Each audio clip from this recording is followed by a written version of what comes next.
Evening. It is now 6:03 p.m. on August 21st, 2017, and it's time to call this regularly scheduled meeting of the Board of Trustees of San Felipe Del Rio CISD to order. Ms. Haynes, would you call roll, please? Yes, sir. Mr. Mesa? Mr. Chavita? Here. Mrs. Ceci Martinez-Lozano? Present. Mr. Overfield? Present. Mrs. Gonzalez? Here. Mr. Smith? And myself. Thank you, Ms. Haynes. We have a quorum. Yes, sir. Let the record show that a quorum of the board members are present, and this meeting has been duly called, and notice of this meeting has been posted in accordance with the Texas Open Meetings Act, Texas Government Code Chapter 551. At this time, if you please stand for opening ceremonies, first with a moment of silence, followed by the Pledge of Allegiance.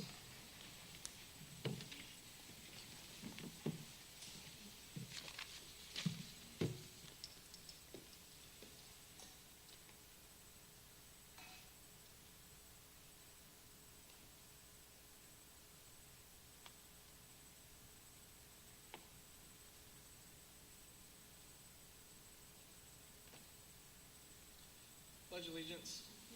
To the United States of America, and to the republic for which it stands, one nation, under God, indivisible, with liberty and justice for all. Thank you.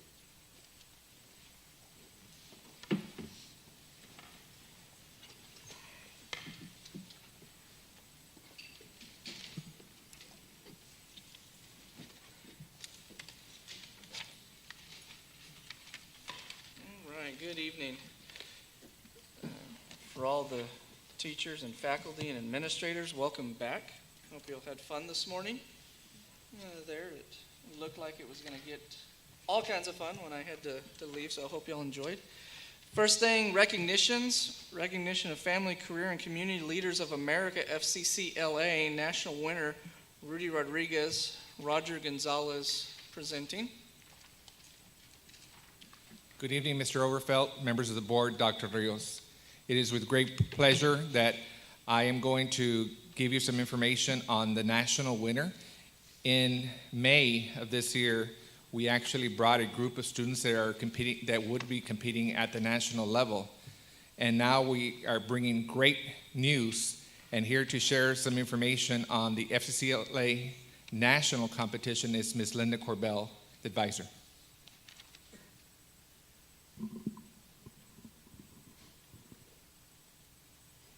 Good evening, Dr. Rios, school board, district administrators, teachers, staff. Family, Career, and Community Leaders of America met this summer in Nashville, Tennessee to experience Unlimited Possibilities, National Leadership Conference 2017. Over 7,000 members from all over the United States and Puerto Rico participated and competed in 30 different competitive events covering topics from violence prevention, family issues, career exploration, and so much more. These events require members to identify, develop, and present in-depth projects that take a school year to make critical decisions and meet personal goals. In September of 2016, Rudy Rodriguez began to identify a health issue that eventually became a project that would change his relationships with his family and help him grow and develop invaluable skills. Rudy was the first to present to the panel of judges that day in July, and he finished #1 in FCCLA star events in his category. I am very proud to present to you one of the best students, FCCLA members and incoming president of the FCCLA RAM chapter, Rudy Rodriguez. I would also like to recognize his parents, Rudy Rodriguez and Silvia Rodriguez, and his wonderful sister, Sylvia, who have given Rudy all the support he needed to achieve this national FCCLA honor. Having the support of the CTE department, Del Rio High School administration and staff, San Felipe Del Rio District Administration and staff, and you, the members of the school board, is directly related to the success Rudy experienced this summer in Nashville. I want to personally thank you for all the support you give to CTE and the students in CTSOs. Your belief and support makes my job easier, and that is an important factor in how I meet the challenges each and every day. FCCLA is the ultimate leadership experience. Thank you.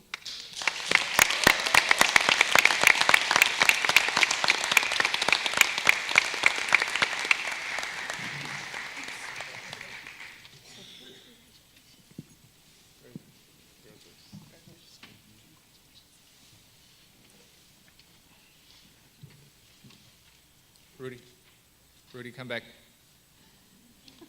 We'll take a picture with Ms. Corbell.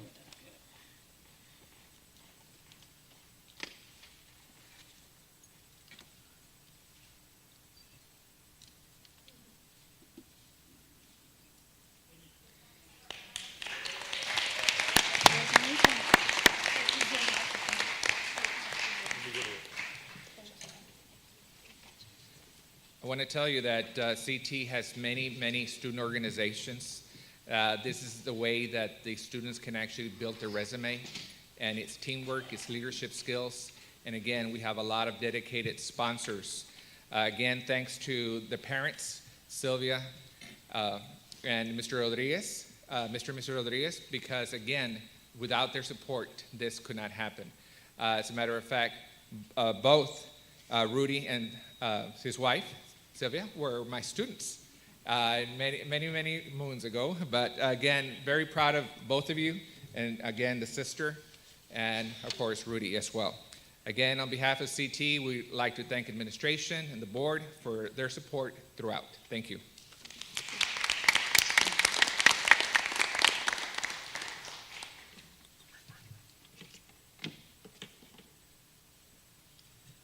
Next is 5 citizens to be heard. I have 2 individuals who have signed up. I will take them in the order that they were placed here.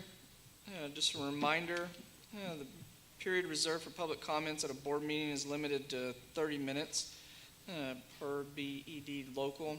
Each participant will be limited to 5 minutes. Under the Texas Open Meetings Act, the board is not permitted to discuss or act upon any issue that is not posted on the agenda for tonight's meeting. Finally, please be aware that rules of decorum will be enforced during the public comment period. Personal attacks, name-calling, rude or slanderous remarks won't be tolerated. Each participant is legally responsible for the content and consequences of his or her own statements. This time I'd like to, Jaime Hernandez, if you'd like to approach the podium. And due to the nature of what it is, I'm going to allow Ms. Sandra Fuentes to translate back what is said as well.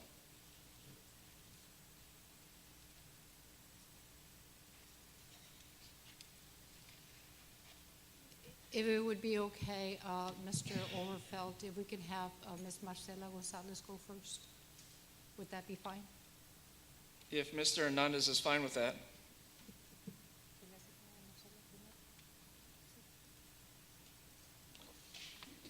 Okay, then at this time, Ms. Marcela Gonzalez, the topic is insurance.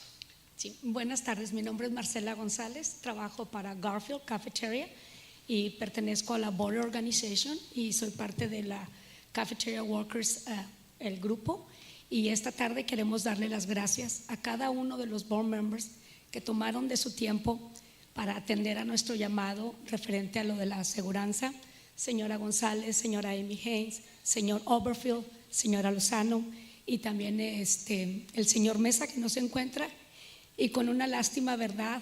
Y el señor Smith.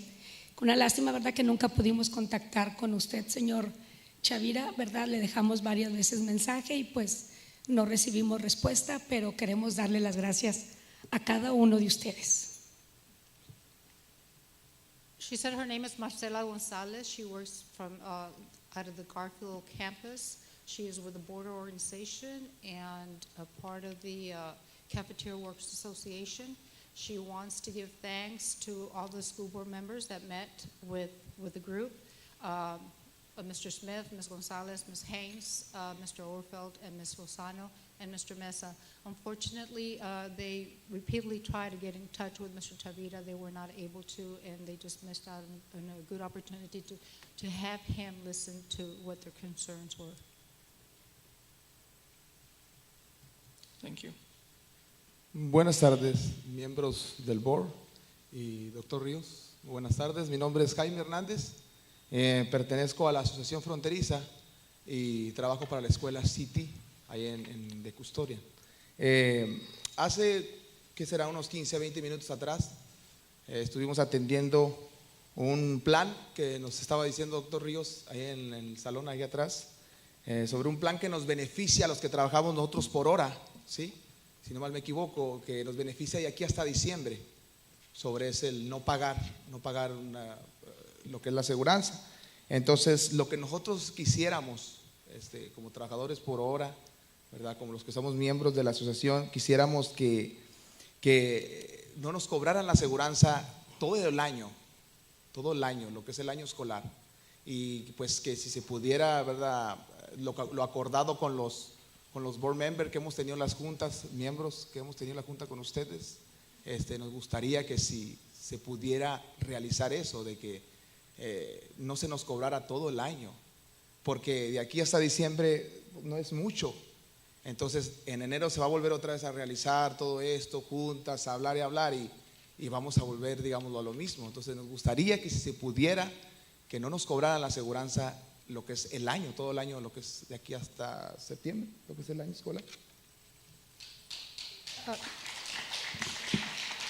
He said his name is Jaime, and he works at the CTE campus. He wanted the board members to know that him and other people from the board organization and the Cafeteria Workers Association attended the insurance committee meeting that was held at 4:30 this afternoon. They heard what Dr. Rios proposed in one of the option number 1, and they like that because they don't have to pay from their own pocket for the premium from here until December. However, they would like to see no payment from their pockets from here for the rest of the school year. If I may, Mr. Overfeld, on my behalf, I wanted to add this last part. My name is Sandra Fuentes. I'm co-chair of the board organization. In conversations with the 6 of the school board members. Ms. Fuentes? Yes. I'd really have to have you have signed up if Okay. you do want to make comments. I'm not trying to be rude. I just want to follow protocol. I understand. Not a problem. Thank you. But that's what Jaime said. Okay. Thank you. Thank you. Thank you, sir. There's nothing under 6 public hearings or 7 board members report. That takes us to 8 reports. A, San Felipe Del Rio Consolidated Independent School District's Education Foundation presentation. Ms. Belinda Reyes.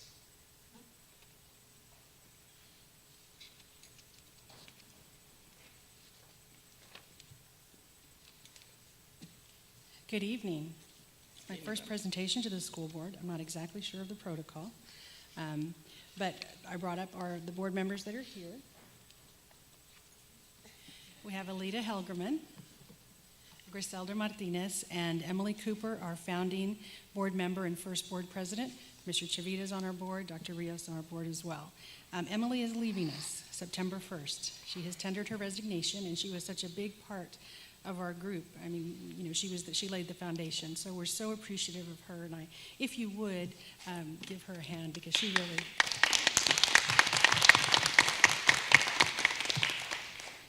really had, the biggest part one of the biggest parts in forming this group. So we want to show you a little bit about what we've done.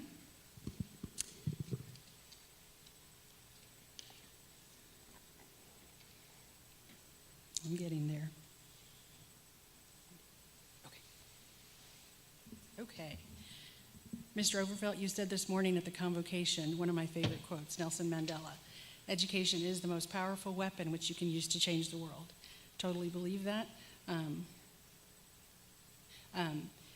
We print it on many of our printed materials because we believe passionately, strongly in that. A little bit of background on the organization, for those that might not know.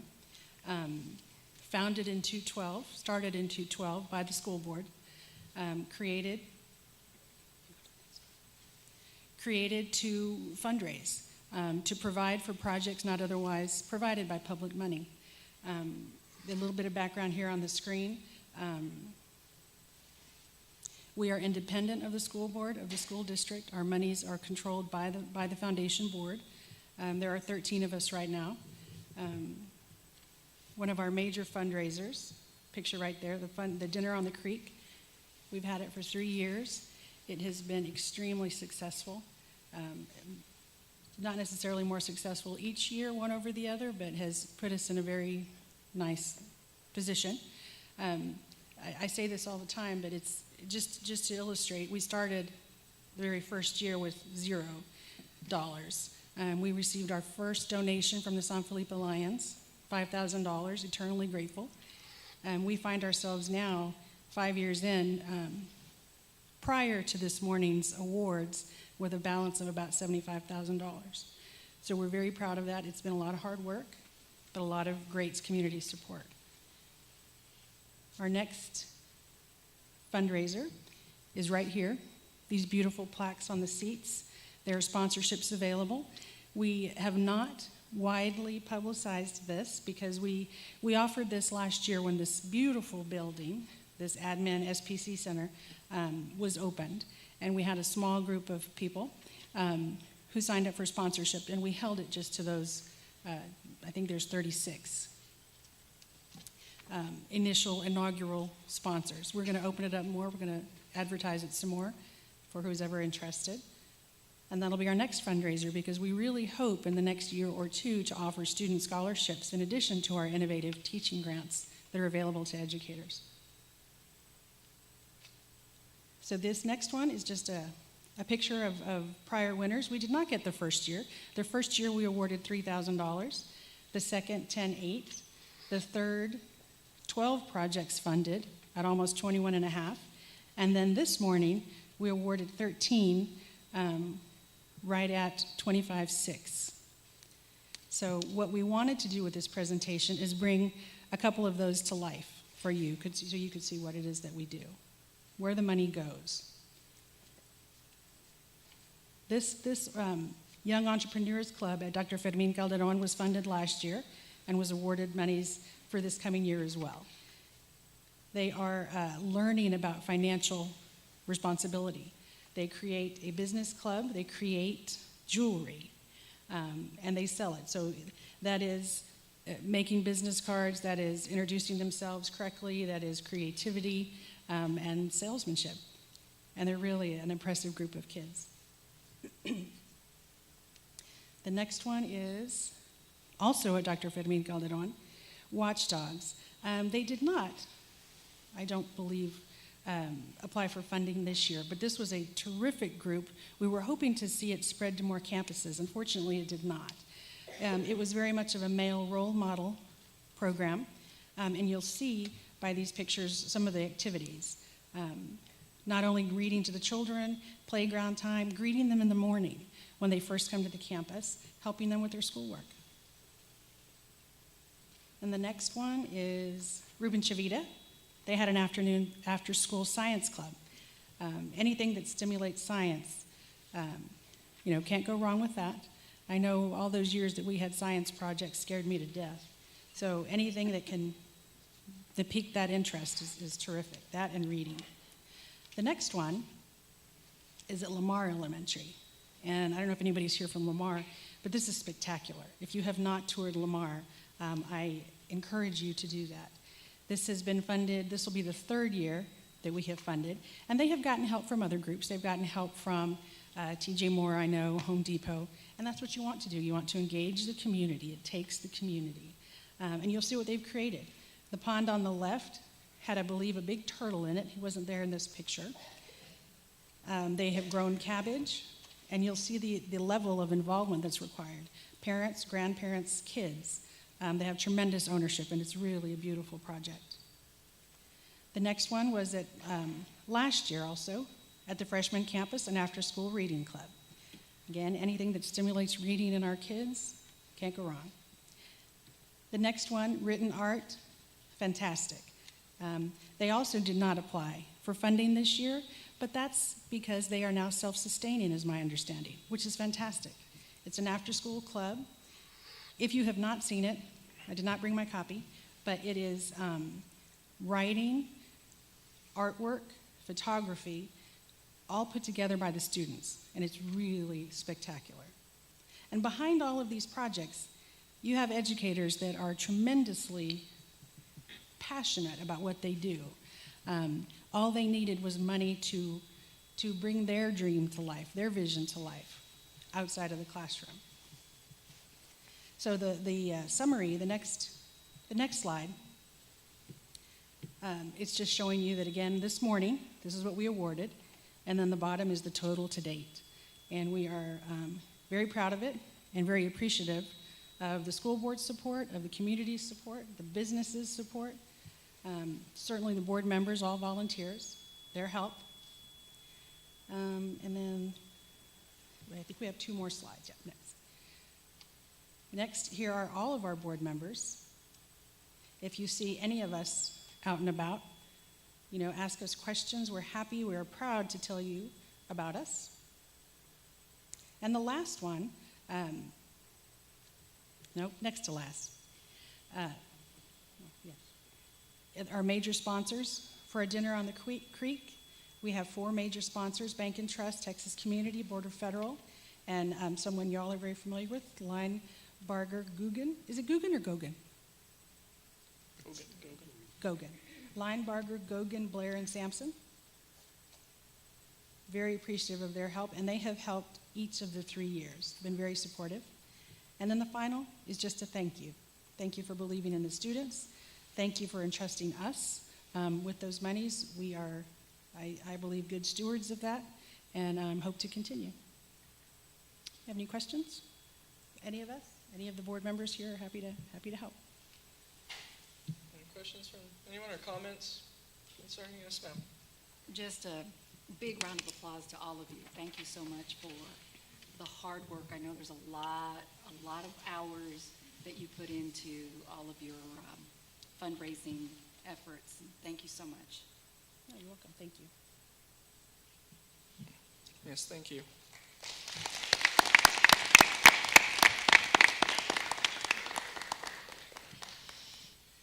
And I know I can't wait for Dinner on the Creek 4, so it's one of my favorite events of the year. BCTE Arconic Foundation grant approval. Mr. Roger Gonzalez.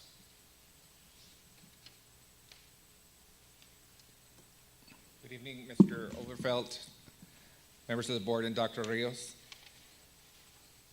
In May of this year, we were given the opportunity to apply for another grant through Arconic, formerly known as Alcoa grant, for specialized equipment for our STEM program. Specifically aided with the robotics and our SIM specialized course in STEM. Last year, we were awarded another grant, very similar, for $21,000 for specialized equipment again. And this year, we were notified in August that we had received another $21,000 for some additional equipment that is required and needed by our students within the STEM cluster. So again, we applied for it with the help of the STEM instructors, Mr. Billadu and Mr. Davis, and we completed the application process, and again, we were notified of the award. This grant for $21,000 will help fund a new Techno CNC laser advanced equipment. Again, we have a CNC in welding. This is a CNC for wood, to be used in, again, the SIM engineering classes as well as robotics within the STEM cluster. So again, we will continue to work and get additional equipment because we do want to keep the students engaged. We want to keep the students actually well-versed in what's out there in industry. And we will be bringing samples during a future board meeting so that you can see what the students are doing with the grant itself. The equipment should be ordered sometime this week. So again, it'll be ready very soon for our students to enjoy. So thanks to Arconic Manufacturing for helping support our CT program. questions. Any questions about the grant from Arconic and its support of education? Awesome. We Thank you very appreciate much. it. Thank you. Thank you. C, San Felipe Del Rio CISD Health Insurance Plan. Ms. Yanakani Valdez.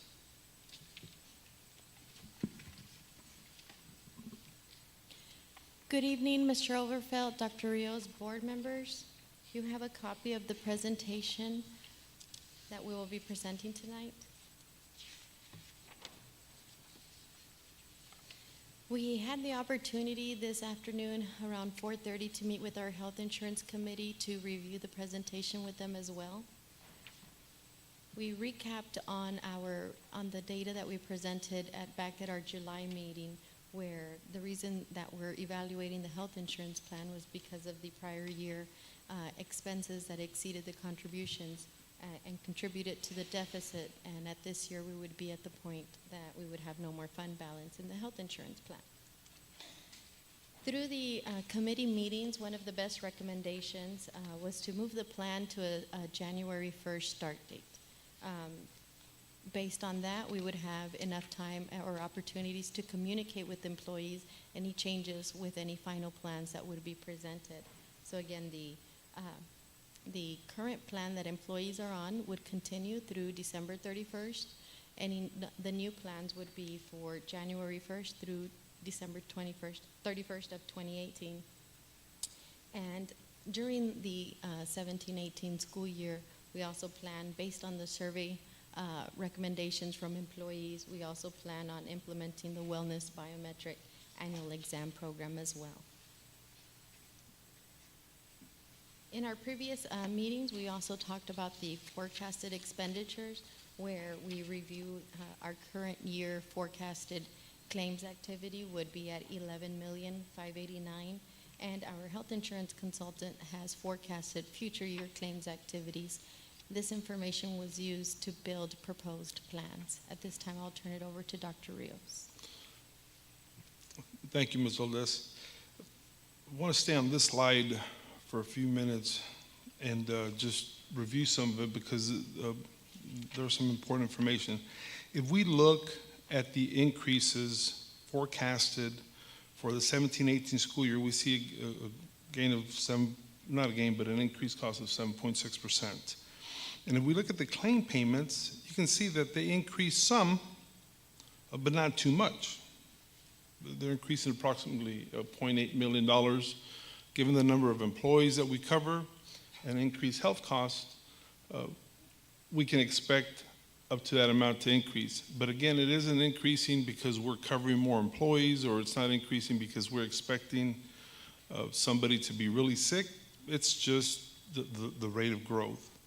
But the very next line, the non-claim cost, the fixed cost, you see that amount being at 1.3 million, almost 1.4 million, and it continuously increasing over the next few years. In asking questions and trying to understand the plan in full, came to understand that the largest part of that cost is it goes to paying our Stop-loss insurance. stop-loss insurance. Stop-loss insurance is that amount that we pay to have another insurance carrier cover individual claims that exceed the deductible. That's a whole lot of money. So it caused me to ask, how much are we getting for a return on our investment? We pay X amount of dollars towards stop-loss. How much are they covering above and beyond a deductible for specific parents? So if you will flip to the next slide, we have a summary there. In the 2014-2015 school year, our stop-loss coverage was $334,000, almost $335,000. The reimbursements that we received because of stop-loss, they covered $49,000, $49,338. So whoever sold us a stop-loss made $285,000. Now, the very next year, our premiums decreased to $313,000, $350. But the reimbursements that we received at that point were $281,000. So we almost got back the amount of money that we paid for stop-loss insurance. It was almost a break even. Whoever sold us a stop-loss made approximately $31,000. Now, in the 16-17 school year, a couple things happened. Stop-loss coverage went up to $504,000, a little bit over $500,000, but the carriers introduced what they call lasers. That means that, for example, if they identified that my child was a preemie, or that there was something identified that they were going to have to cover me at a high rate, they would do what they laser me, which means that they're covering everybody in the school district except those cases that they consider lasers. That means that they pay us absolutely nothing, $0, for any expenses incurred even above the deductible. As a result, this year we paid $504,000, but they have reimbursed us $0. That means they made $500,000 of our money and didn't cover us not 1 cent. Now here's the even more disturbing part that we identified today. What they're proposing to charge us for this coming year, for the 17-18 school year, is $918,880, almost $1 million. And they've already identified 3 lasers, which means that there's 3 cases that they're not going to cover at all. So if we look at the increase of 7% for this coming year, we have to consider that almost $1 million is for stop-loss insurance where we don't expect to get any money back. Let's flip the page, Alicante. All right, so then that brings us to explore our current plans. I'm going to talk, and then I'll hand it over to Yanakani again. I'm going to talk about the current plan and what it would take to keep providing our employees with the current plan with no change. And that's the plan at the top. Then Ms. Valdez will take us to the next 3 options. Let's flip the page, Yanakani. Yes, sir. If we look at the 4th column, we can see where we contribute $439.95 per each employee. Per month. Yes. Now, if we want to continue the same coverage, we would have to increase the district's contribution by a whole lot of money. The problem is that if we do that, then we wouldn't have a balanced budget come next month. But there's other options that we've identified. So let's flip, Yanakani, to the next slide, that slide right there. Okay. If we look at that table to the right, okay, I want to talk a little bit more about stop loss. The contribution that we would have to increase to keep the same benefit is $156 per employee per month. Yes, sir. That represents a contribution from the school district of an additional $2.5 million. That's a whole lot of money, and given our fund balance above the $21 million that we're supposed to have, it would very quickly become $0. However, there's a few things to consider. Some municipalities don't have stop-loss insurance. San Antonio is one of those cases. They have enough of a fund balance where they feel comfortable that if they went into those cases, they could cover them. I think that it's something worth exploring on our part because it would save us $1 million. And they've identified 3 lasers, which means that we can use up to $1 million to cover those excessive costs, even without stop loss. There's also another option to look for other type of coverages similar to stop loss, but I just don't see us giving away almost $1 million. So if we consider this table, the annual contribution by the district would have to increase by $2.5 million. But if we subtract the almost $1 million, it changes our contribution from the district to keep everything the same to $1.6 million. Now, again, we can't increase the contribution by the district, but we can offer employees a stipend from fund balance that would cover the increased costs. So what that means is that every employee, starting in January, would get a stipend of $100 a month. They would see an increase in January above any increase that you award now. They would see an increase of $100 a month, $50 a paycheck. They would also see a deduction of $50 a paycheck, but it would be break even. They wouldn't see any more money or any less money. And they would keep the same plan that they have right now, the same deductibles, the same office copay. Nothing would change. The question that should follow is, how long can we sustain this? And I have a couple of solutions that have come up. The first one is that the windmill farm that has been developing to the north of Del Rio, we didn't expect it to develop. Why? Because we didn't offer them the tax credit that they asked for. If you remember, they came to us 2 years ago, and they asked if we would enter into an agreement called, what was the number? Chapter 313. Chapter 313, and we said no. We said that we weren't going to enter Chapter 313, and we thought that was the end of those wind farms, but they still developed.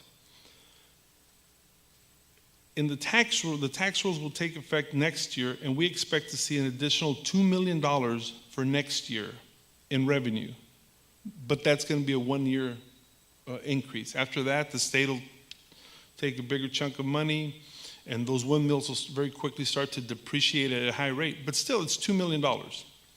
The other contribution or increased contribution that we can count on is that even though over the last couple of years we saw our enrollment stabilize and even decrease because of our efforts in decreasing the border crossers, we've seen a very nice increase in our enrollment. Why? Because of our very nice high school redesign.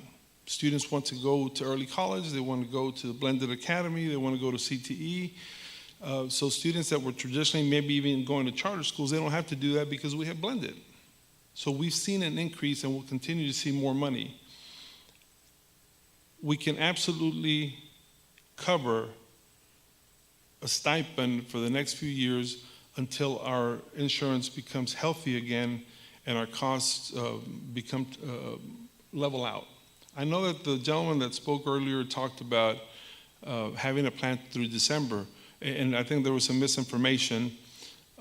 The plan isn't going to change till December. That's not because of anything we're doing. It's just because that's a decision that this board made a few months ago. It changes in January, so we recommend that we begin a stipend in January from fund balance to make sure that nobody sees an increased coverage. Now, we have to discuss it again next week, and we'll have it a lot more fleshed out in terms of what options do we use instead of the stop-loss coverage. What do we do for employees who also carry their spouse or their children or their entire family? And we think we can have all these things fleshed out. But the important part, as I mentioned before, is that the board clearly communicated to us that they were committed to providing the best benefits to our employees. We communicated that we were also interested in doing the very same thing, but we obviously have to work out the numbers. I think we're closer. As a matter of fact, I think we're almost there. And we'll be able to provide a very healthy option for us to vote on, for you to vote on it next week. That does, in fact, give the board the option to cover as much as 100% of any increase through a stipend. I feel confident about the direction we're headed. I think we're just about there. We are going to meet with the hourly employees this coming week, and we'll have those meetings in Spanish because I know there was some miscommunication earlier. Yana County, when are we having those meetings with? I believe they're on the 24th. They have their back-to-school meetings, and Ms. English has reached out to those directors so that we could be added to the agenda. Okay, I will make sure that we're there to explain this option. Before Yanakani continues with the remaining options that obviously are still on the table, are there any questions about stop loss or how we will recommend solutions to maintaining option 1? Mrs. Sano? I do have a question, Dr. Rios. Wow, 3 years going unnoticed.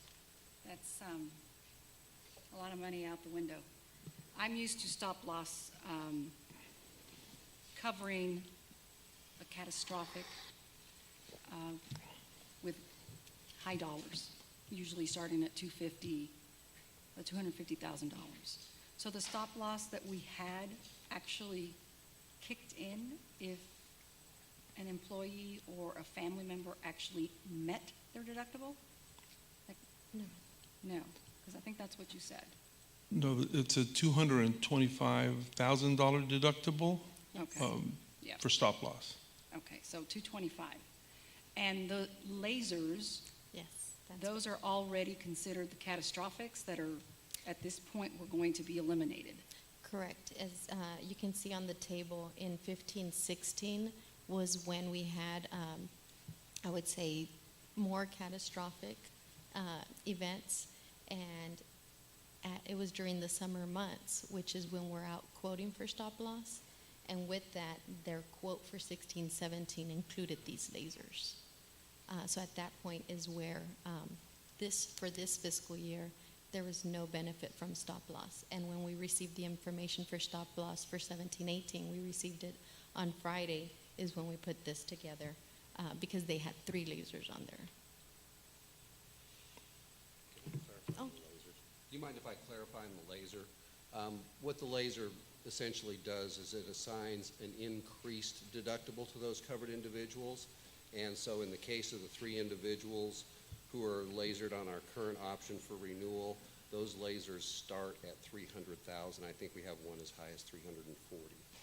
So what it essentially does is it increases that deductible amount on those individuals. So it's not that it doesn't kick in, it's just It just kicks higher. in much later. And of course, they're doing an evaluation. They're setting that deductible at a level they expect that person not to get to. So without a stop loss, and I think I heard you say you're going to go out and look for other coverage. Is that correct? Yes. Because without that stop loss, right there you have $1 million waiting.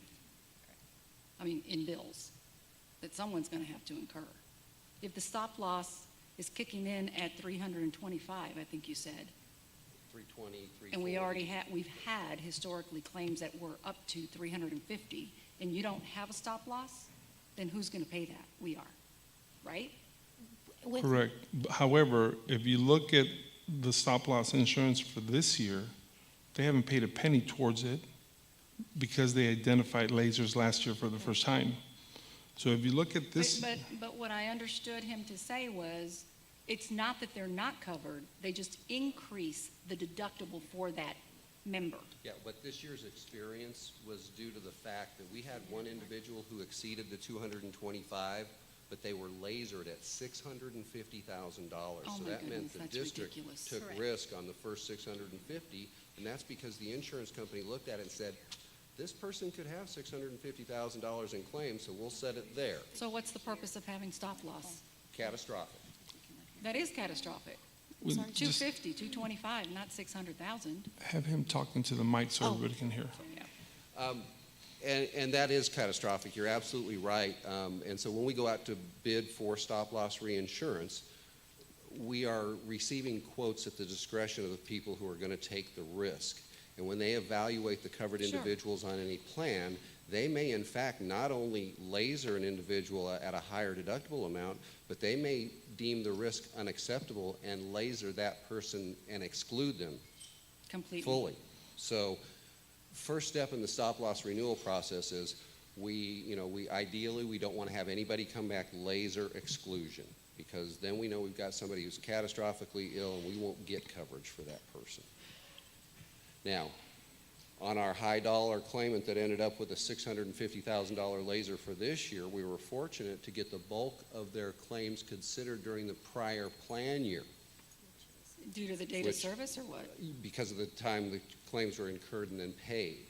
And so the bulk of that individual's claims were actually covered during the prior plan year, but all of the follow-up claims that were incurred this year didn't get us to the $650,000 deductible. It exceeded $225 significantly, but we didn't get to $650. I think it's at 450 or? It's over 400.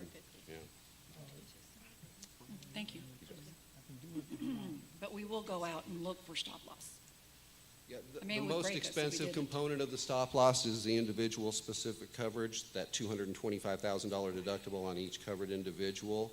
So we'll go out and we'll shop for just aggregate coverage, which would be coverage for total claims incurred in the plan as a whole, not specific to any individual.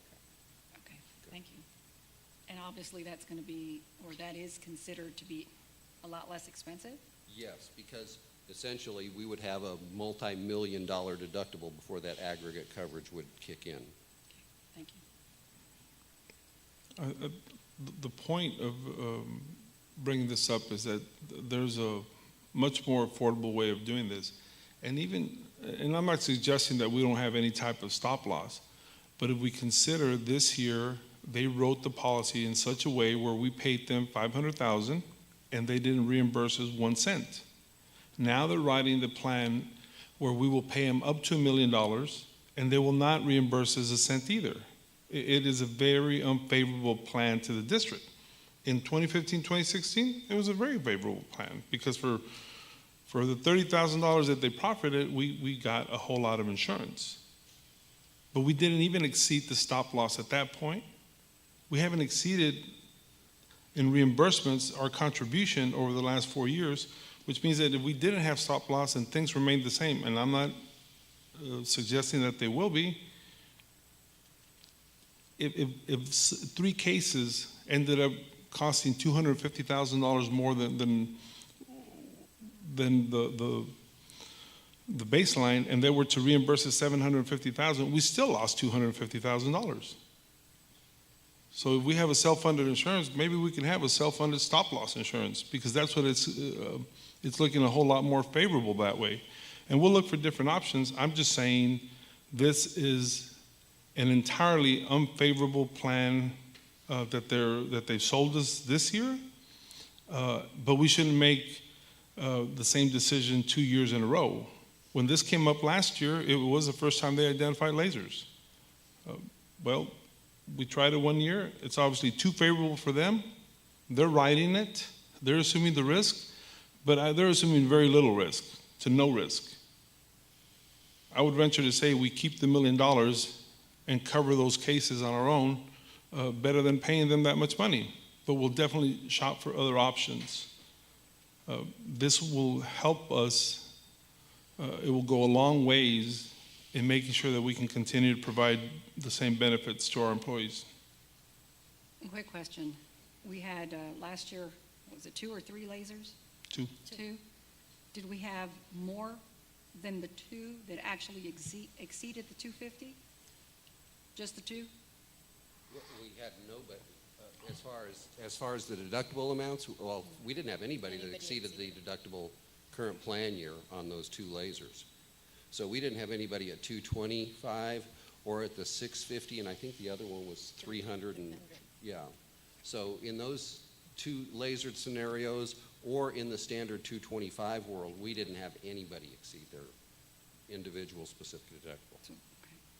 Thank you. Can I ask permission to say something in Spanish real quick? Sí.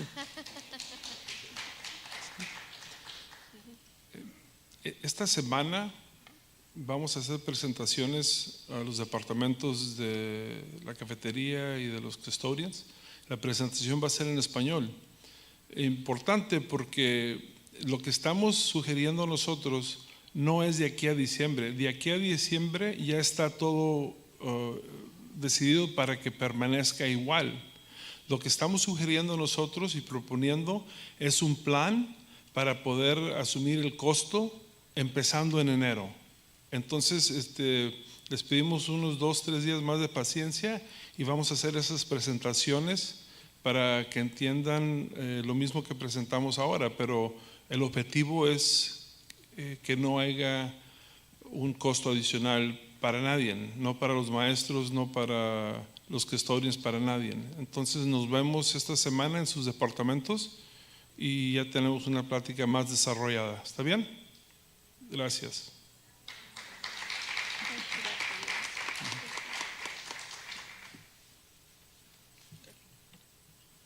Okay.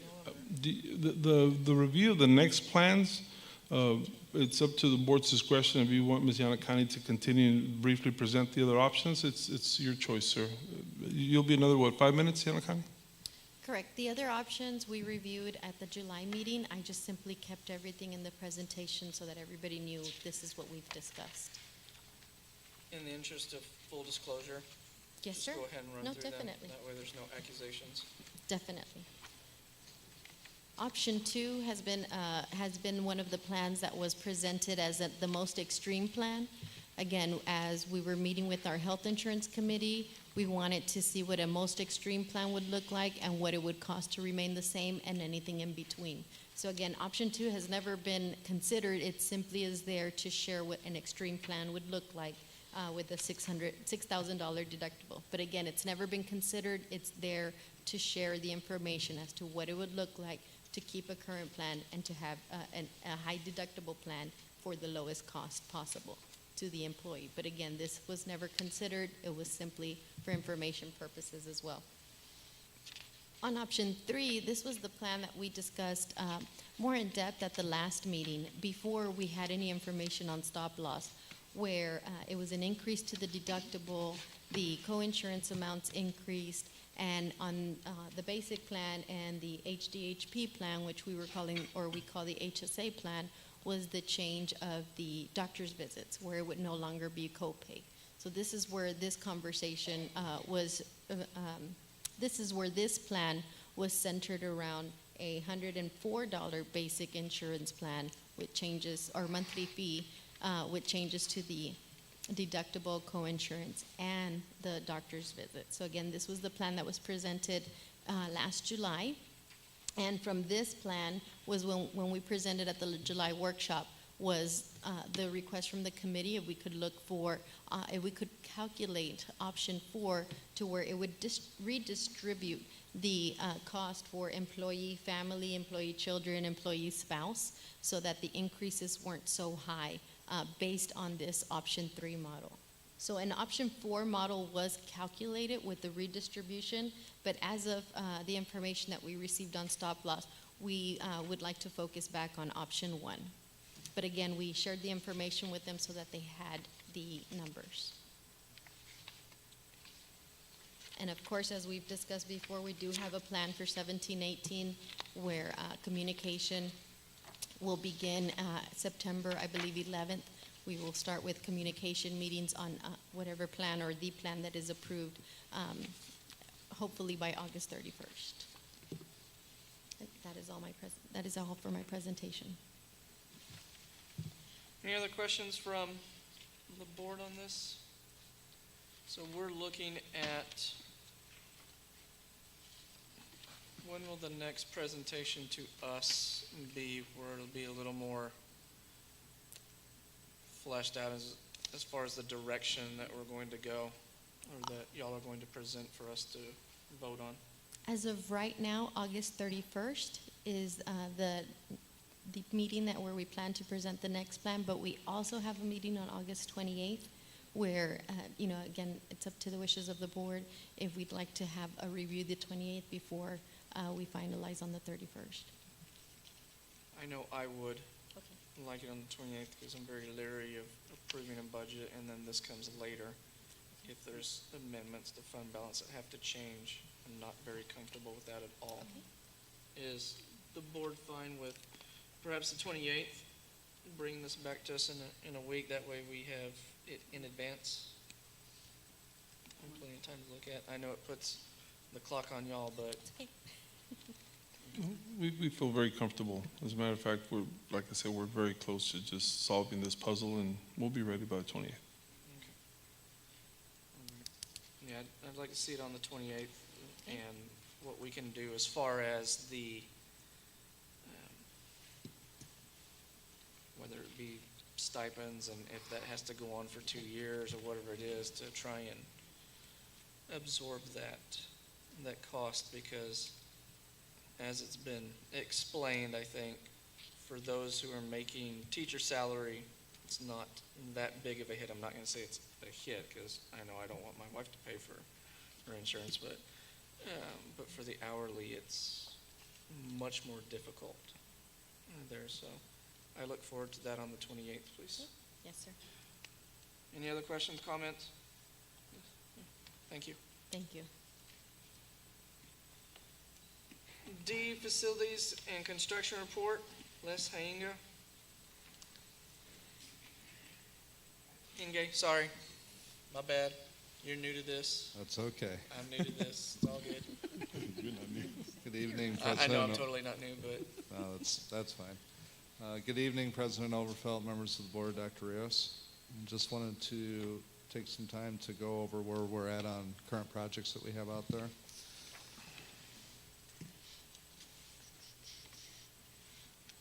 Okay, so for the facilities and construction report, this is project status through 8/21.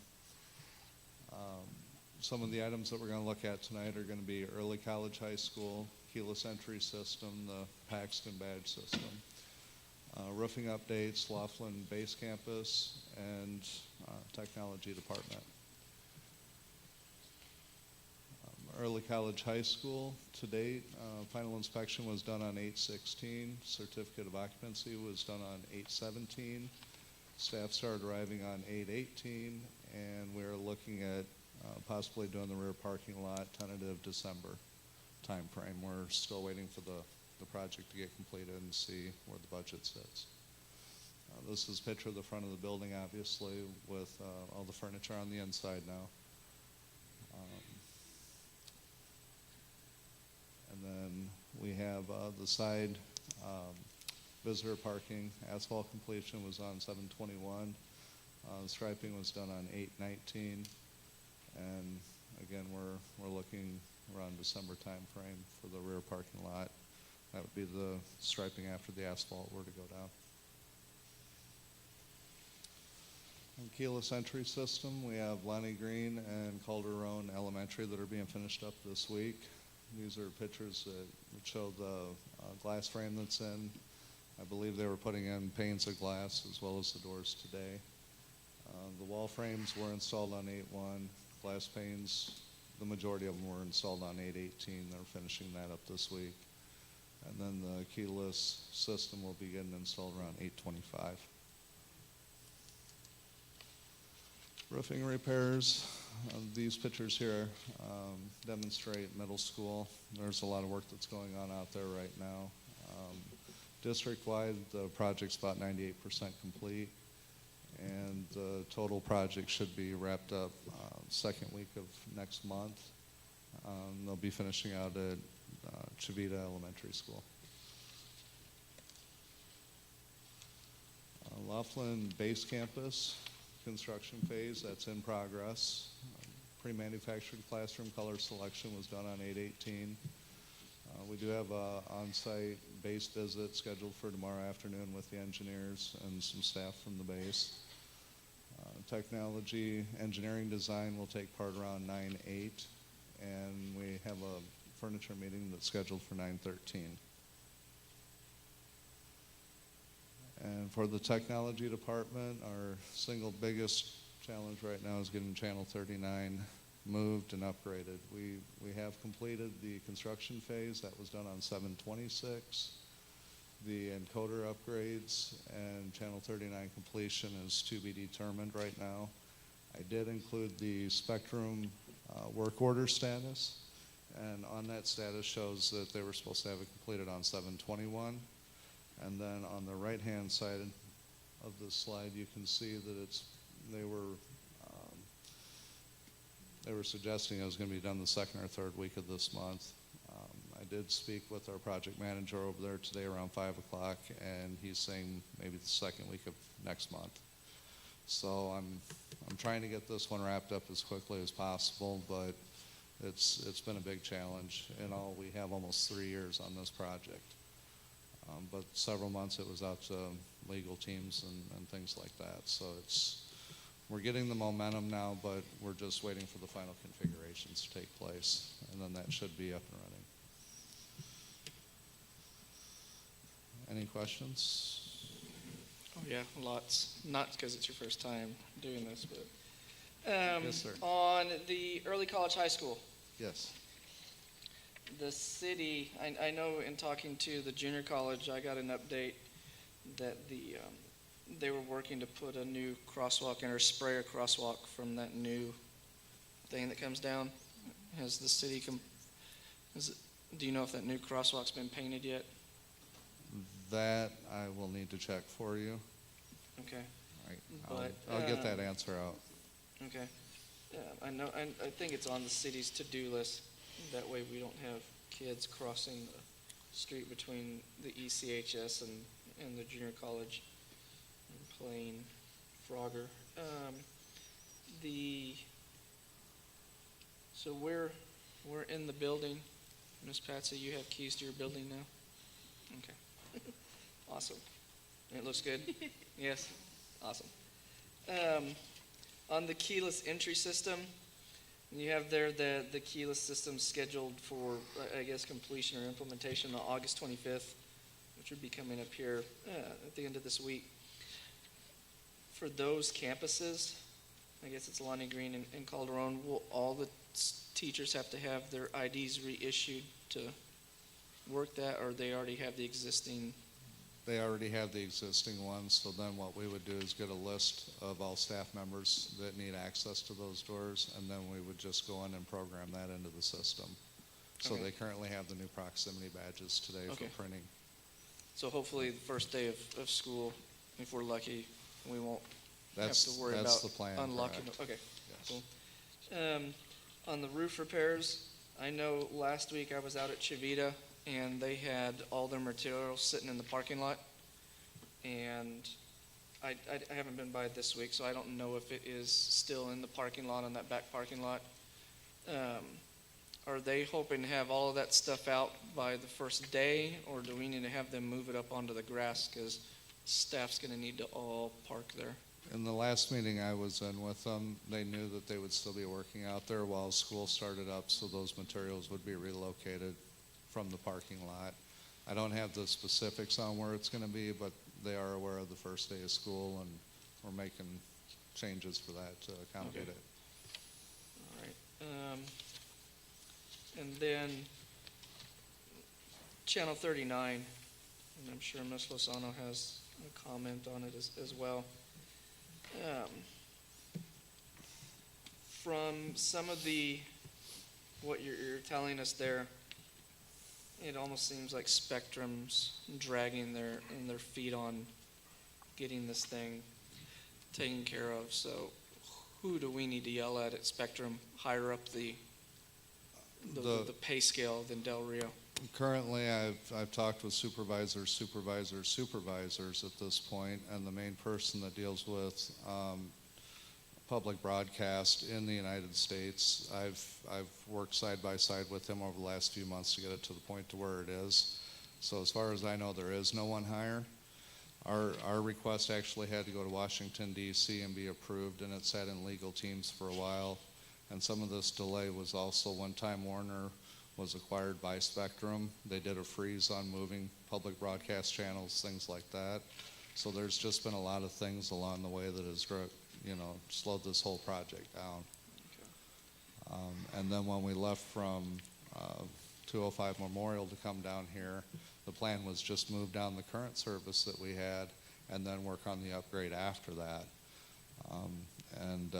Their response was, no, if we're going to move it, we're going to upgrade it at the same time. So, and months of permits, and it's been a very big challenge. I've been keeping Dr. Rios in the loop on that, and I know he's made some calls as well. So at this point, as much as I hate to do it, I'd rather give them a couple of weeks yet and see if we're right at the end of this, because the fiber's in the building now, and we couldn't even say that months ago. So But It's we just- are streaming this on our website, right? Right, we are streaming on the website. Okay. We're also doing pre-records and things like that as well, so. Okay. Is there a link on the website for that? Yes. Live? As long as it's done in here, yes. If it's done in the meeting room across the hall, then those are recorded and then uploaded afterwards. And that's advertised on the website? Yes, all social media. Mr. Lynn is real good about keeping up on that. Also social media, advertising social media. Okay. All right. Any other questions dealing with construction projects in the district? Thank you, sir. Thank you. E. Ruben Chavita Elementary Access and Safety along Highway 277, Dwayne Maldonado.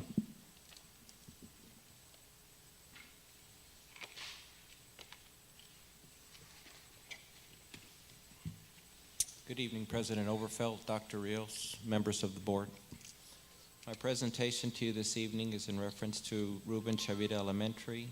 Traffic concerns due to Laughlin Air Force Base main gate opening October 1st, 2017 at current West Gate location.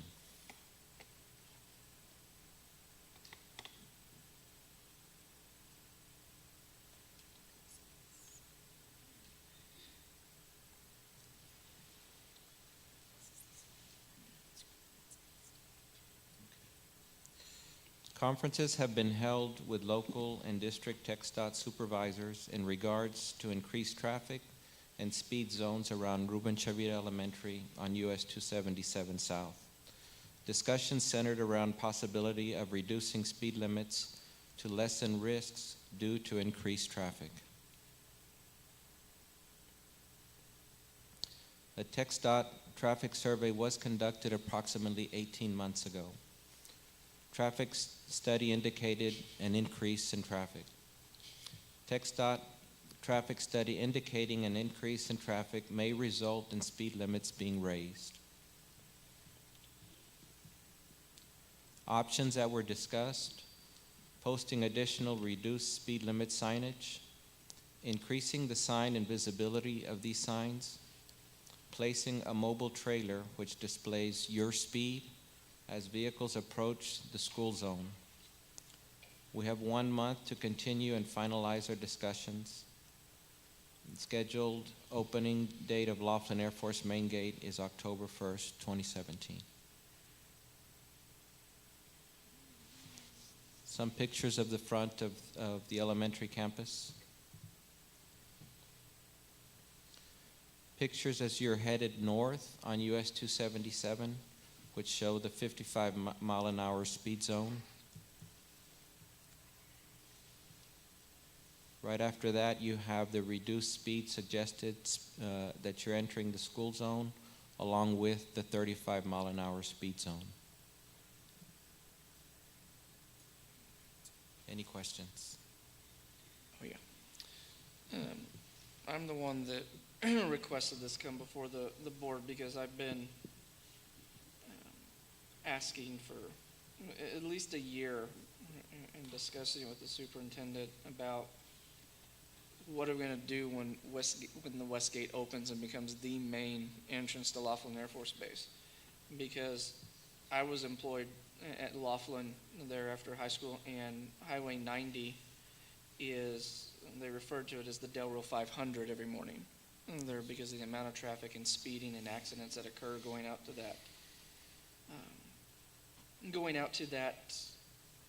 the main gate at the time.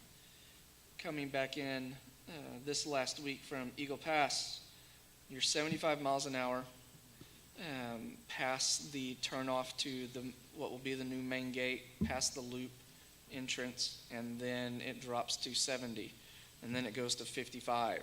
Yes, sir. They're about, it seemed like about 100 yards before you hit that school zone. Yes, sir. And that school zone, you go from 55 to 35, and the school zone is right at our property. Yes, sir. And there, if you go in and you look at where that sign is placed, it's right off the fence of north-southbound lane, depending on where you're at. Right, yeah, that line there, if we trace it all the way over to the left, it hits our fence right where that employee entrance is. Right. Yes. Their employee entrance exit. My fear is that once that gate goes active, we're going to have all that traffic being diverted up Eagle Pass Hill in the morning during prime school hours. Yes. Because you have those that go on at the 7 o'clock shift, so they're coming through there, and then those that have the 8 o'clock shift that are coming on. And that hour is going to be extremely dangerous because you come up that hill and take that little dip, and we've got the side lane for people to get over with, but the problem is, as you approach that, you've got the bus entrance and then the parent entrance. And the buses coming up out of Del Rio come over, and then they come to almost a stop to turn in between traffic. Everything behind them is coming up that hill at 55 miles an hour. Yes. Then you also have parents who come in and do this, trying to get in the very narrow entrance, and that backs up on the regular through lane. In the afternoon, as the 3 o'clock shift comes off, the 4:30 shift comes off, 4 o'clock shift, we're going to have all that 75 mile an hour traffic coming through this way. Out on 90, we're good because we drop it from 60 to 50 to 45 to 40 by the time we get to the school zone. Here, it's not. And I'm afraid it's going to take the loss of a parent or a student or a bus getting hit before we get anything changed there. We've already had one major, in the last couple of years, 18-wheeler hit a group of individuals who were going, he was coming either way, regardless. Truck driver said, "Sun was in my eyes," killed a bunch of people. Yes. Right up from the school. Yes. So TxDOT, saying, "Oh, there's going to be a lot of traffic, so raise speed limits." No, we're not going to raise speed limits there. So now that we're under the gun with a month before this goes, who do we need to talk to convince them that, no, we don't need to raise speed limits. You need to back the speed limit way off, out past there before someone gets killed or seriously injured, because that's what's going to happen. Because I've sat there waiting to pick my daughter up and nearly seen it happen. So I'd like about putting the trailer out there, but I'd also like to see one of our vehicles out there. And if we're peace officers, if district peace officers can enforce Texas traffic codes and all that, correct? Texas state law, yes, sir. So, can we put some cruisers up there for the first couple of weeks of school, and then when they open this thing with lights on, or can we get with the county, because since it's out the side of the city's jurisdiction, to really, really enforce that area while we're trying to convince TxDOT to do that. And then I don't know if it's something also that we need to maybe look at widening that entrance so that we don't get that bottleneck in there, because anybody who works there or drops kids off knows in the morning that thing is no, and in the afternoon, especially when you got buses trying to pull out onto the highway. And I'm afraid one of our buses is going to get T-boned there. So I'm going to stop talking. I'm just very worried about it because my wife and daughter go there, and I don't want them to be the statistic that changes everything. Anyone else? Mr. Chairman. Yes, sir. Thank you, Chief Maldonado, for doing that, because I've been worried about it for a long time. I've talked to Dr. Rios, and he looked into it, but I'm glad that something's going to be done. Yes. It's been a spot there that worries the heck out of me. Another thing that if you will put up a slide where it showed the fence, look, I guess it's just the front of the school. Front of the school. Right in front of the school, there's the chain link fence. Well, a lot of people are parking there. It obstructs the view of the people trying to leave the campus. especially at, what is it, at 3:15 or 3 o'clock. Yes. I think we ought to put a no parking zone there or something because, or a barrier of some kind to keep people from parking. Yeah, that's hazardous because you can't see people coming, trying to get into the road. So I'm glad that something is being done. We can cone that area off very easily. I think I mentioned it to you some time back too. So if we can speed it up. Getting back to the question that was asked as to who do we talk to, I think TxDOT need to talk to us. When I was with the city, they wanted to change the Calderon Boulevard speed zone, and we nixed it down. They wanted to go to 35, and we kept it at 30. Says, hey, it's 35 right now. We go to 35, it'll be 40, 45 by the time we get anybody to stop. So I think we have a say-so on it, especially since we have a school. Yes, sir. You're going to say something, sir? No, I was just going to say that regardless of what cooperation we get from TxDOT here in the next few days, Chief Maldonado will take care of having as many cruises out there to make it safe until TxDOT comes around and does what they need to do. So we'll certainly continue the conversations with them and look for critical allies in helping apply pressure. But whether that happens or not, he'll make sure that it's safe. Yes, sir. I appreciate that. Anyone else? No. Thank you, sir. Appreciate it. 9, consent agenda. The consent agenda. Is there any item on here that a board member wishes to discuss or pull for a separate vote before we call for a vote?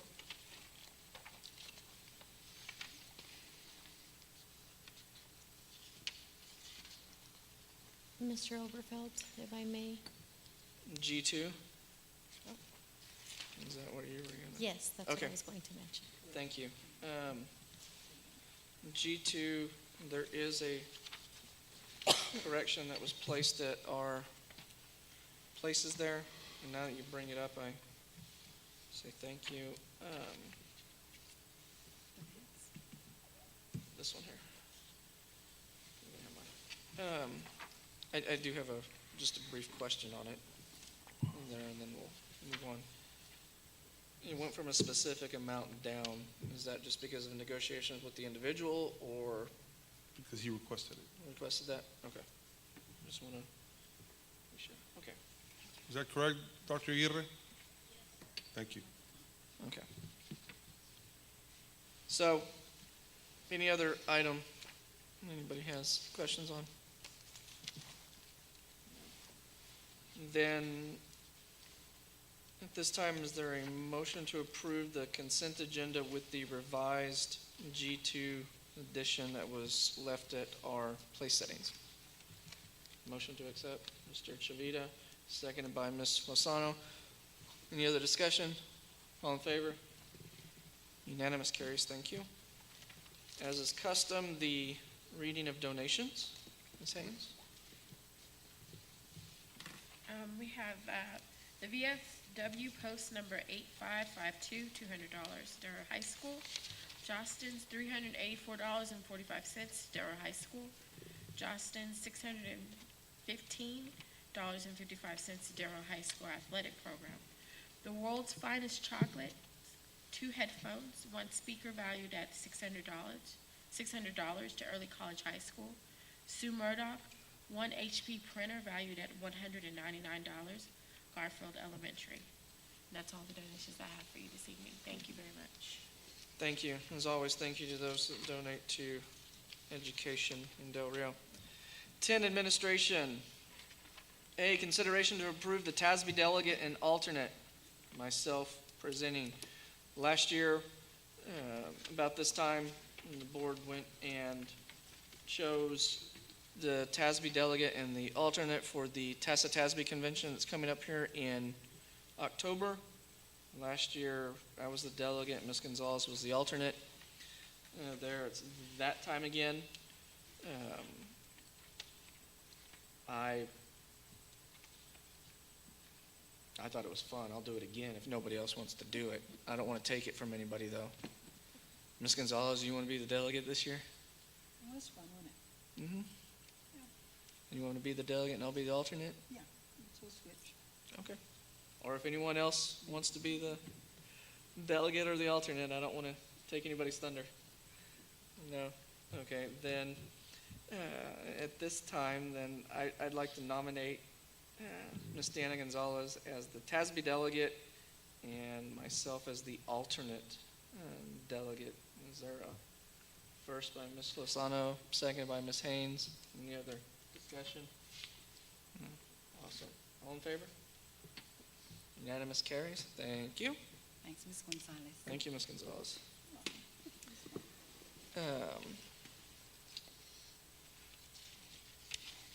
I totally went off script. I'm sorry, Ms. Hernandez. You gave me the thing there. It's okay. I'll get it filled out, though.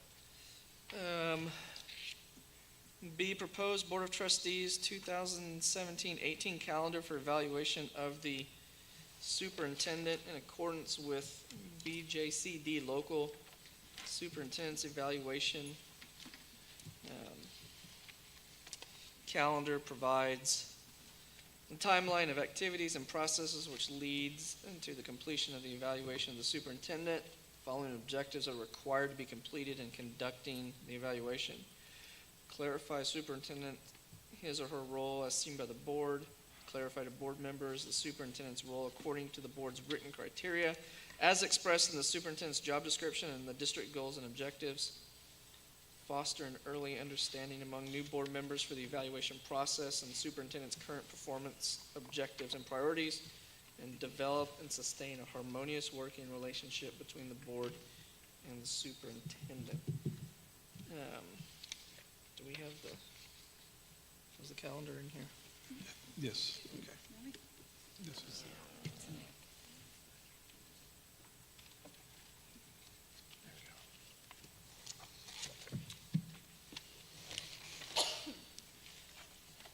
Here we go.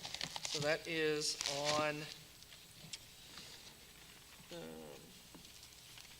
it's right in front of curriculum and instruction in that tab. It's 10A. It's preceded by a yellow thing there. August of 2017, review and adopt the superintendent's evaluation calendar, and then it spells it out now through June, July of 2018.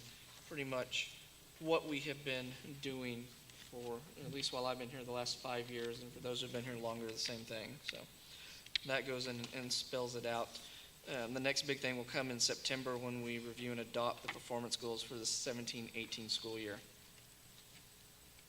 Are there any questions or comments from the board concerning this? Pretty standard every year. Therefore, it's the recommendation the Board of Trustees approve the adoption of the 2017-18 Superintendent's Evaluation Calendar and evaluation process as presented in your binders. Is there a motion to accept? Ms. Lozano, seconded by Mr. Chavita. Any other discussion? All in favor? Unanimous, thank you. 11, curriculum and instruction. A, consideration to approve an agreement between Southwest Texas Junior College and San Felipe Del Rio CISD for career and technical education CTE dual credit courses. Dr. Garza and Mr. Gonzalez presenting. Good evening, Mr. Overfelt, members of the board, Dr. Rios. It's once again time to renew the MOU, the Memorandum of Understanding, for the operational delivery of dual technical courses offered for Del Rio High School students during the 2017-2018 school year. Under separate cover is the updated list of career and technical courses offered by separate divisions at Southwest Texas Junior College, including the dual credit certificate program. There are some new changes this year. Aircraft maintenance program, there is an introduction in their degree plan to include the COSC, which is the introduction to computers, with the understanding that BIN, which is a required class for graduation, be counted as long as the student earns an 80 or better. And the criminal justice program went from a certificate program to now a transferable class, meaning again that the students are not only earning a certificate, this classes that they take in dual credit in law are now transferable to senior colleges.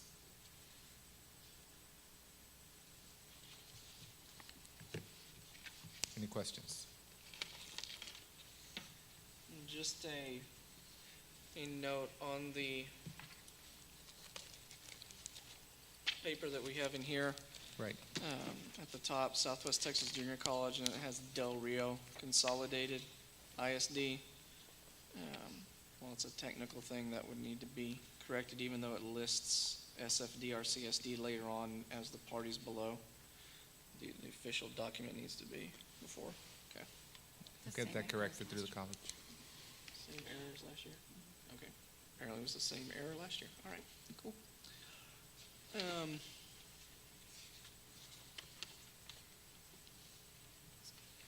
Okay. Well, good. I'm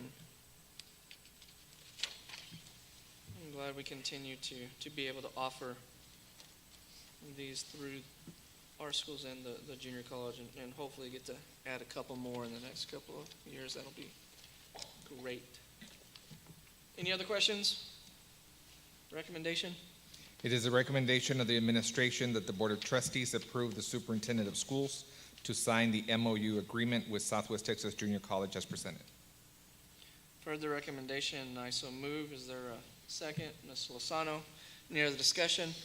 All in favor? Unanimous carries. Thank you. Thank you. B, consideration to approve an agreement between San Felipe Del Rio CISD and Valverde Nursing and Rehabilitation for the purpose of providing health science technology certified nursing assistant CNA students with a training site to conduct the clinical portion requirement of the CNA program. Mr. Gonzalez. Again, this is another annual memorandum of understanding to allow Valverde Nursing and Rehabilitation and Nursing Home Facility to continue to serve as a clinical training site for students enrolled in our CNA program at Del Rio High School. This medical facility will provide students the opportunity to have members of their staff serve as mentors as students practice what they have learned in class and obtain their 40 hours of training requirement. This agreement will continue to the end of the 2017-2018 school year and automatically renew for 1 year unless terminated in accordance with the provisions. The new Valverde Nursing and Rehabilitation Administrator is Ms. Liz Elizalde Calderon. The MOU is provided for your review under separate cover.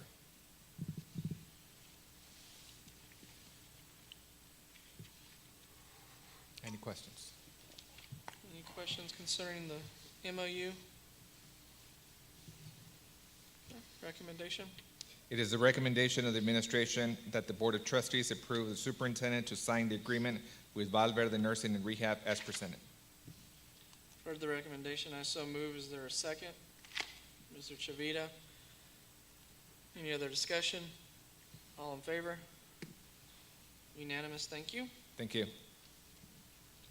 Nothing under technology and operations, business and finance. Takes us to 14, human resources, discussion and possible action to approve employee job descriptions, evaluation forms, and revised job classification schedule. Ms. Heide Garcia. Good evening, Mr. Overfeld, Dr. Rios, members of the board. In your board meeting packet, we included 5 job descriptions and evaluation forms: Chief Compliance and Accountability Officer, Chief Student Service Officer, Chief Instructional Officer, Assistant Principal, and Human Resources Coordinator. At this time, we would like to table the Assistant Principal and the Human Resources Coordinator. The other 3, they were updated to be aligned with our organizational chart, and these are cabinet level positions, but there was an oversight on the job description. So when we read the recommendation, I would like to include an amendment for those. Okay, so administration is requesting to table the assistant principal. Yes, and the Human Resources Coordinator. Okay. Any other questions on the remaining descriptions? Recommendation? Yes, sir. It is a recommendation of the administration that the Board of Trustees approve the employee job descriptions, evaluation forms, as including amendment as discussed. Further recommendation, is there a motion to accept? Mr. Chavita, seconded. Ms. Gonzalez, any other discussion? All in favor? Unanimous carries. Thank you. Thank you.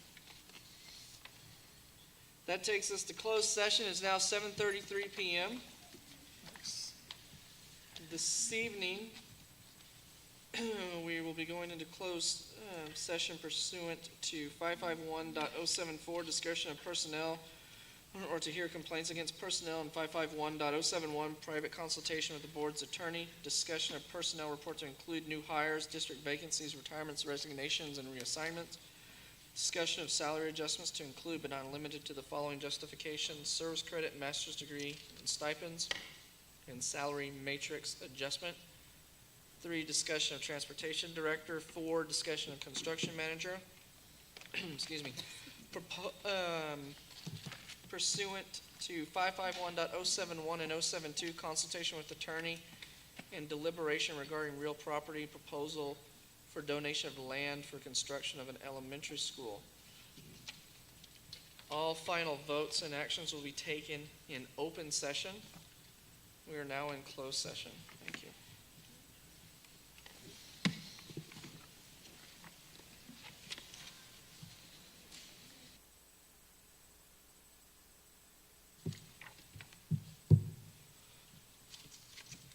Good evening. It is now 9:21 p.m., August 21st, 2017. This board will reconvene into open session. No action was taken. Excuse me. Sorry, I'm on the wrong page. There we go. 17A, consideration to approve the personnel report to include following new hires and district vacancies, retirements, and resignations. Ms. Aide Garcia. Mr. Overfeld, Dr. Rios, members of the board. It is the recommendation of the administration that the Board of Trustees approve the following new hires. Amanda Flores, Calderon Elementary, first grade teacher. Monica Sandoval, Del Rio High School, ELA teacher. Jennifer Sandoval, Del Rio High School science teacher. Audrey Ariola, Del Rio Middle School science teacher. Terry Carcasey, Del Rio Middle School social studies teacher. Dolores Cowan, Del Rio Middle School ELA teacher. Sandra Jimenez, Lamar, fourth grade teacher. Isael Garcia, Lonnie Green, fourth grade teacher. Juanita Reina, North Heights Elementary, second grade teacher. Marshall McDonald, North Heights, special ed teacher. And Crystal Martinez, North Heights, third grade teacher. Thank you, ma'am. We've heard the recommendation. I so move. Is there a second? Ms. Haynes? All in favor? Unanimous carries. Thank you. B, consideration to approve salary adjustments to include the following justifications: service credit, master's degree, stipends, salary matrix adjustments. Excuse me. Ms. Aide I'll Garcia. take this one, Aide. Dr. Okay. Rios. We had lengthy discussion in closed session. It's a recommendation of the administration that the salary adjustment be approved as discussed in closed session. Heard the recommendation. Is there a motion to accept? First by Ms. Lozano, seconded by Ms. Haynes. All in favor? 4 in favor, against? Any Abstain. Abstentions? 1 abstention. 4-0-1. C, consideration to approve consideration to approve the position for transportation director. Dr. Rios? Mr. Overfeld, members of the board, it is the recommendation of the administration that Mr. Rick Maldonado be approved as the district's transportation director. Heard the recommendation. Is there a motion to accept? First by Ms. Lozano, second by Mr. Chavita. All in favor? Unanimous carries. Thank you. D, consideration to approve the position for construction manager. Dr. Rios? Yes, Mr. President, members of the board, it is the recommendation of the administration that Mr. Mark Alsop be approved as construction manager for the district. Heard the recommendation. Is there a motion to accept? First by Ms. Lozano, second by Mr. Chavita. All in favor? 4 in favor, None against, one abstention, myself.